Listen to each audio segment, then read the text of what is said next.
guys, it's Way here, and welcome back to another video. Now today, I'm going to be bringing you guys a Team of the Season Market Crash Squad Builder. Now, Team of the Season is going to be coming out in about 2 weeks, maybe 3 weeks, around the 20th of April. And you need to make a team pretty quickly that you can use after you've sold all of your big players and sold most of the stuff in your club. Really, you want to have sold probably 90% of your players. You just want to keep one team and your untradeable players really to use for the period leading up to Team of the Season, because you want to sell everything, because the market crash is going to happen. The player price is going to go down by 25 to 30%, and you can lose out on a lot of coins that you could potentially make if you don't sell your players. I did make a video on the Team of the Season and everything you guys need to know about that, so I'll leave a link in the description down below. Go and check that out if you want to know when to sell your players on, when to buy them, and all that information like that. So yeah, without further ado, let's go on into the team. It will cost you under 10,000 coins. I think it will cost about 8,000 coins on Xbox One and probably around 11k on PS4. Now, I have actually got some other options that you can use in the team, which I will show you guys on the bench. But yeah, there are a few other options you can use depending on your budget and your playstyle. But anyway, start off in goal in the team. We have got Marc-Andre ter Stegen. Now, he's one of the more expensive players in the team because he's a rare player. A lot of the players are non-rares. Got him for 800 coins, and I actually brought him into the team recently. That's why he's only played 2 games. Previously, I had a different option of players, which I will show you guys a bit later on in the video, but I decided to go with him because the defense was letting me down to begin with, but now it is very, very good with these new additions to the team. Ter Stegen, very, very good player. One of the best keepers in the league of BBVA, one of the best keepers on the game, and for 800 coins, you're not going to find a better keeper for this team. Left back position, we've got Lucas Digne, and now he was one of the less good players really in the team. That's what I'd say really. He wasn't amazing, and he didn't really do an amazing job in the left back position. He was alright. He was average really. That's what I'd say. Yeah, he was an average player. 400 coins though. He is alright, but he's not going to be doing an amazing job for you. He was one of the players who kind of was a bit disappointing, but he was still a decent player. Now, next to him in the centre back position, we've got a player who is extremely good in the team, and that is Antonio Rudiger, who has got an amazing non-rare card. I mean, 80 pace, 76 defending, and 78 physical, 6'3" as well, and for 650 coins with the anchor chemistry style. That is a very, very good player right there, and for that price, he's going to do an amazing job for you at the back. He was very, very impressive. He made a lot of great tackles, and overall, he was a really, really good player. Next to him, we've got Victor Ruiz, 850 coins, and he was a very, very good centre-back. 82 defending, 79 physical, 67 pace, and he did only play 2 games, but he was very good in those games. And as I said, that is because I did mix the team about. Originally, I did have a slightly different combination at the back, but with the kind of main backbone of the team, I played over 10 games with it, so I do know which players were good, which players were bad, and I know how you guys should use the team. But moving into the right back position, we have got the hyperlink to Victor Ruiz, who is Mario Gaspar. Now, he has got an amazing non-rare card. The first time I've actually used him in the team right here, and he was amazing. 500 coins. He's got 80 pace, 71 dribbling, 70 passing, 80 defending, and 78 physical, and he is 6 foot tall with high medium work rates, which are perfect for a fullback. And he just did a great job. He's quick. Over 80 pace is really important for your fullbacks. He's also got good dribbling and passing, so going forwards he can do a really good job, put good crosses into the box, and play good through balls down the line. And also really good defending and physical. And he is tall, so he can win those back post headers. And yeah, he was a very, very good defender. Moving into the midfield, we start off in the right defensive midfield position with Gonalons. Now, he's one of my favourite defensive midfielders on the game, and for 750 coins, you can get such a great player. He has got medium-high work rates, and he's 6'2", which is perfect for a defensive midfielder. You want them to have the medium-high work rate, that's very important.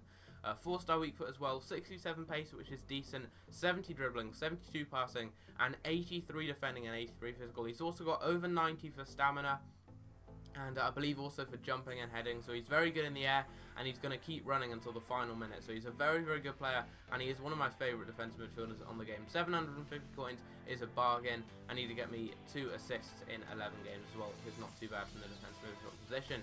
We have then got another of the new additions into the team, and this guy here is Sven Bender. Now, again, played 2 games with him, 700 coins, very cheap, medium high work rates, and he's 6'1" tall.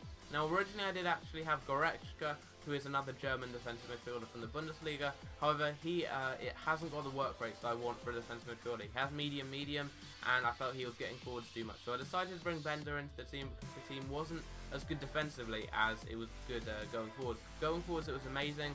Defensively, it was decent, but not as good as it could be. So that's why I kind of made a couple of changes, and that definitely did improve the team. But Bender, medium-high work rates and 6'1", is perfect for a defensive midfielder. You don't need to worry too much about pace, dribbling, passing too much for a defensive midfielder. You just want good defending, good physical, and they need to be over 6 foot tall and have a good work rate. So he's got everything you do need, and he will cost you just 700 coins. The left cam is going to be Max Cruz. Now he's got a very good non-rare card. Originally I did actually use Kevin Prince Boateng here, but he cost around 2,000 coins, and I wanted to make the team quite a bit cheaper, and also he was just not really what I wanted out wide, because he had the skills, he could cut inside, but he just wasn't very clinical, and he did miss quite a few opportunities. However, Max Cruz, he got me 1 assist in 2 games, and he is a very clinical player. I have previously used him. He's got 80 shooting, which is great for a non-rare. He's also got 75 pace, 78 passing, and also 82 dribbling.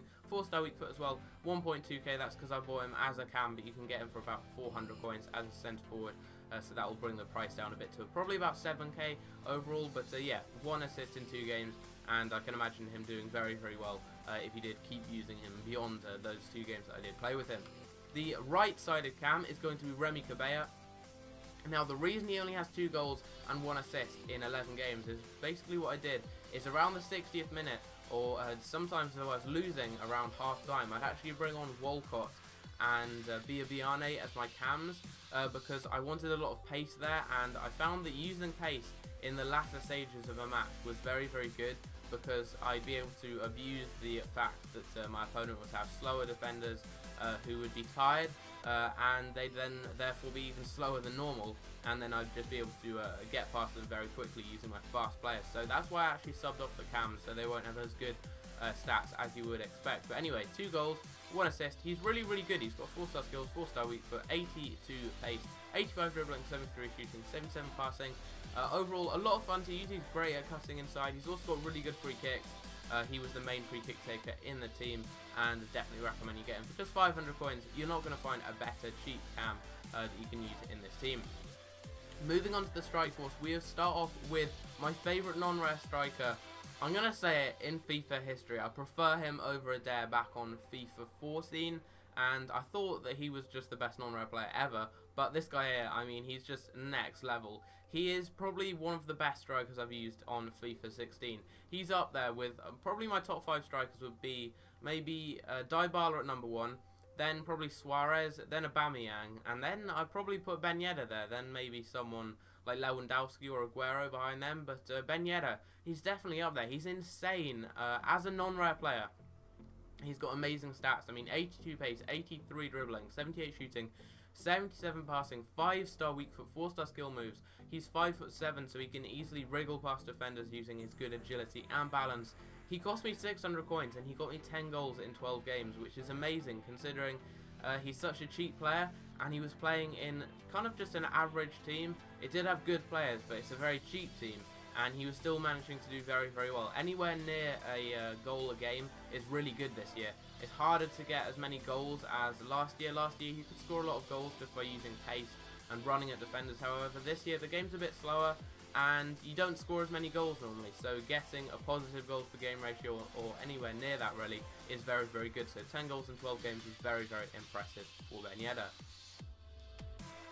And to complete the team, we've got Adrian Ramos, and he was a really, really good player to actually hold the ball up. Where's he gone? There he is. He was a really good player to hold the ball up and assist my players around the team. Not necessarily to pass it to them to get the goal, but to hold the ball up, maybe play it back to the midfielders who could then play it into Ben Yedder, who could then score. And I played the 2 games with him. He didn't get any goals or assists, but if I played with him more, he would definitely get a lot of assists. Quite a few goals as well, especially in the air. He's 6'1", 84 pace, 76 dribbling, 75 shooting, 72 physical, and also the medium work rate I really like, because I wasn't using him more as a striker. I was using him kind of as a player to play off the striker, to hold the ball up by pressing LT, which is actually a very, very underused control. If you just press LT like this, it's just going to actually stop the player from moving, from letting the ball kind of loose from their feet. They're going to actually control it, and they're going to shield the ball with their body, which works really well because if you've got a strong, tall player like Ramos, he's going to just hold the ball up. No one's going to get the ball off him, and then he can just play it into other players, and he's a very key player in the team, really. And I think originally I actually had Schürrle as a left forward. He wasn't very good. I think after about 8 games he got maybe 3 goals, which wasn't very good for a striker. I then used Choupo-Moting, who again wasn't very good. He was quite similar to Ramos, but not as strong. So I decided to use a real kind of big target man, and Adrian Ramos is perfect for that. He also does make some very good runs, and he is quick, so he can get to those balls as well. And he was really good at just getting the ball maybe out wide near the corner flag. What I did was actually play counter-attacking with this team, so I'd go ultra defensive and counter-attacking. I could then play good through balls through the middle when I counter-attack against like 2 defenders. I place him 1-2, then play through ball to Adrian Ramos. He could hold the ball up maybe down near the corner flag or somewhere like that, wait for people to get around him, play the ball into them, and then they would be able to score. So he was very, very influential in the team, even though he didn't get any goals or assists in those 2 games. But this is the finished team, as you can see here. We've got how many leagues have we got? We've got 4 league hybrid, I think, right here, which is pretty cool, and it will cost you under 7,000 coins if you are an Xbox One and you get these players like I have here for these prices. I got it for around 7,000 coins, and you can snipe them, get them even cheaper. So for Team of the Season, it is perfect to be able to get a very cheap team and be able to hoard all your coins up ready for Team of the Season, so you can open packs and buy some good players. Now I will show you a few other options and things that I did do on the bench and stuff. So originally I actually had the team set up like this with Neto in goal. Then I used Dede, who was very, very bad. I looked at his stats, I thought he would be really good, but he just wasn't. He gave away penalties, he was bad at making tackles, he just felt sluggish and slow, so he wasn't very good. Then had Maike right here, who was actually really good. He got 1 assist in 8 games, and he was pretty impressive as a right back. Going forward, he was good defensively, he was a bit weak, but Dede was just not very good, in my opinion. You could also use this option right here if you wanted a slightly cheaper one. You could go with Leon, who's got a nice guard for a non-rare. He's 6 foot tall, and he's got 80 pace, 70 defending, 73 physical. And then you could use Marcelo, who's got a really, really good non-rare card there. So if you wanted a slightly cheaper option, maybe about a 5k team, you could go with them if you did want. But what I did was go with Ruiz right here and Mario Gaspar, and that's probably the best right back and best centre back out of that whole selection of players right there. And Ter Stegen's probably the best keeper as well. Now, for the actual player instructions, I set both defensive midfielders to stay back whilst attacking. I do that for any defensive midfielder in any team, pretty much. I set the fullbacks to stay back whilst attacking as well, and then I set Ben Yedder to get in behind, and then I set Ramos to target man, and yeah, that worked very well. And overall, the team was a lot of fun to use. It's not going to be an amazing team for winning games and everything. It's not going to be a Division 1 winning team, obviously. It will cost less than 10,000 coins. But during Team of the Season, you need a cheap team like this that you can use so that you can keep your coins ready for opening packs and buying players and all that good stuff like that. So you want a cheap team, and this is a very, very good 10,000 coin team, or less than 10,000 coin team, actually, if you are on Xbox One. It will still win you a lot of games. I mean, I was using this in Division 5, I was winning a lot of games, I was smashing my opponents. I actually went on like a 6-game win streak with this team, which was really good for me. I mean, I'm not the best FIFA player by far, I am actually quite bad at the game, but still, I was able to win quite a few games using the team. And yeah, I did actually originally have Goretzka here, then I had Boateng here, and then I had Choupo-Moting here for about 3 games. He didn't really do anything. To begin with, I had Schürrle, who didn't really do anything either. He got a couple of goals, but compared to Ben Yedder, he was nothing. But Adrian Ramos really, really does complement Ben Yedder because he holds the ball up, and I like having a big, strong striker next to a much shorter, quicker, good at dribbling striker.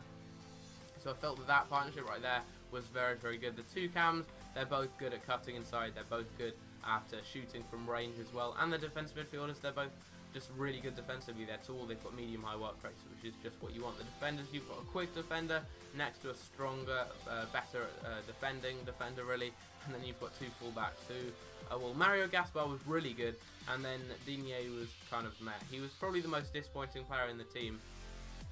Originally it was probably Schürrle, so I kind of swapped him out, but I really wanted to use Rudiger because he was really, really good, so I had to use Digne really. But Digne was still alright.